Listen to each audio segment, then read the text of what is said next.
Hey everyone, Phobos here, coming at you with another build demonstration, and this time it's going to be for the Scorching Totem Trickster.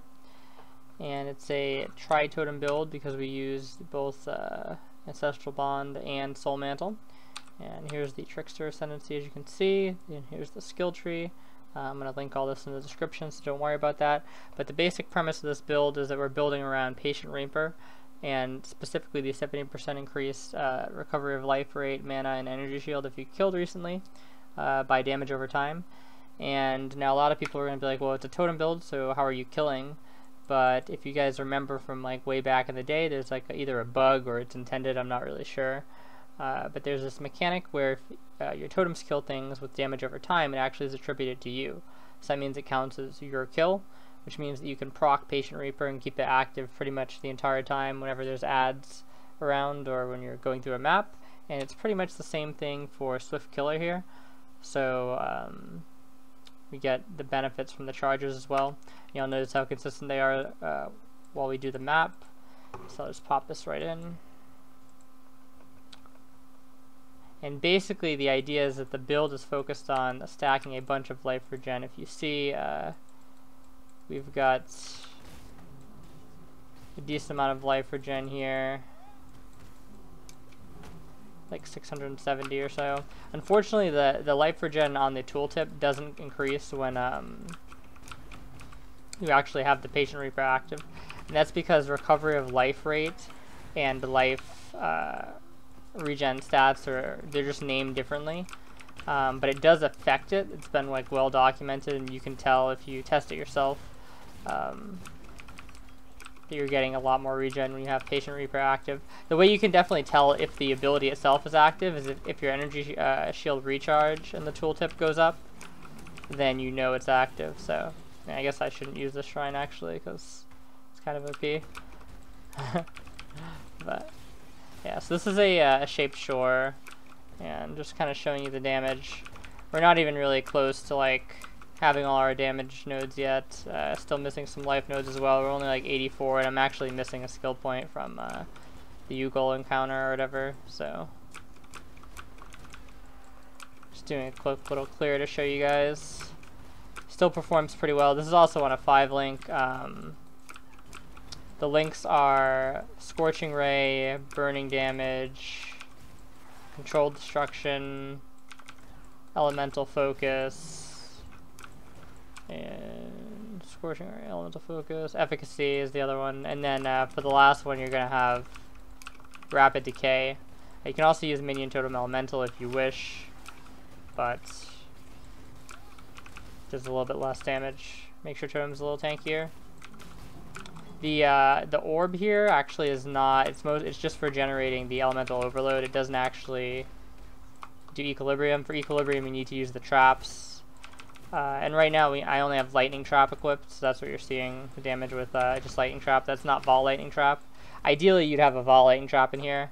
Obviously very easy to swap out. I just didn't happen to have one at the moment.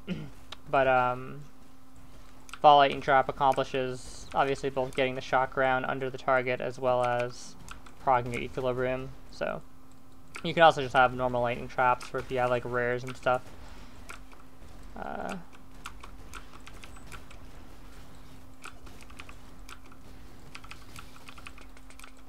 Use the stone golem for the golem setup, and I think that's pretty much it. That's pretty much a decent clear of the map, so we'll port out here.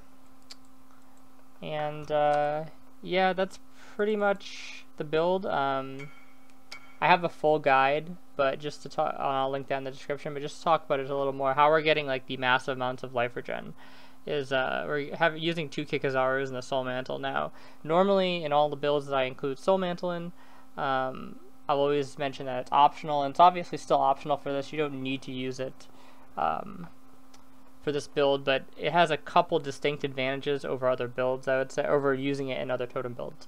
So for this build, not only are you just getting the extra link, which is always good, right, but the third totem helps quite a bit on trash. Now typically the third totem in other builds is only going to help on bosses really, but because Scorching Ray, the way it targets, Having 3 totems is very helpful because they don't necessarily, one of the weaknesses of this build is if the beam gets stuck on a mob that's high health, it won't necessarily rotate to kill other mobs. And obviously how you want to play Scorching Ray if it's self-cast is you just do a clean sweep over the monsters, and you're putting a a decent number of stacks on them if you have relatively good cast speed, and then they're dying pretty quickly. That doesn't always happen with this, so just having a 3rd totem really helps actually cover the area, whereas if you're doing like the Freezing Pulse version, having a 3rd totem is a bit almost redundant for the clear, and it's really just adding DPS on the single target. And it's just adding DPS in the sense of you're getting the extra link, right? And then on top of that, the damage that you get from the curse stacking, if you use the what is it called here, the Self-Flagnation Jewel, is just general damage. As you can see, it says 90% increased damage per curse. This actually does apply to Scorching Ray. It's one of the few ways you can increase the damage, I would say. So, using a Clear Mind and that jewel, as well as stacking curses on yourself, while having the reduced curse effectiveness of the Kikizarus, is a really effective way to get more damage and make you essentially curse immune. Like, obviously you're not completely curse immune, but you're able to do most curses, especially because you have a really great health pool when you combine the high energy shield value and the relatively high life value. This is going to probably get to around 5k, 5.2k or so when you're like 92 or something like that. And you have a decent amount of mana for your Mind Over Matter as well, so you have a lot of effective health here, and makes like having those 20% curses on you not very scary at all.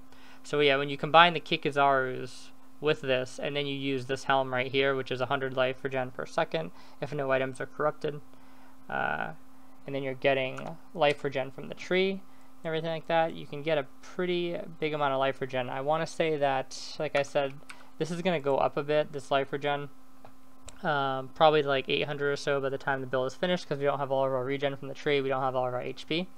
And then you're also getting the 70% from here, so that's huge.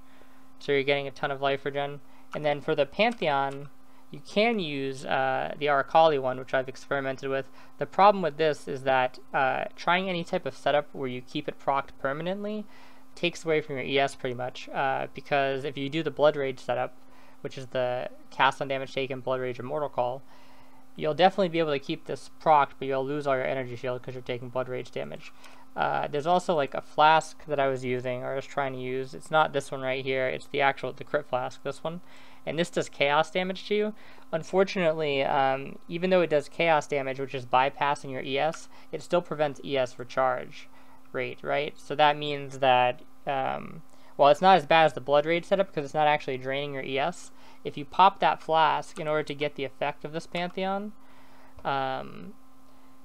your ES can't regen during that period where you're taking damage. So you can still use the flask if you want. Like, you can use it when you have full ES and then not use it when the ES is depleted, or not use it when the ES is getting depleted so it can come back. But I would recommend just probably not using it overall. It's really up to you though. You can decide there. You can also do something where if you want to use one of these flasks, but the unique version, I think it's like the Sorrowful one or something like that, it gives you Zealot's Oath.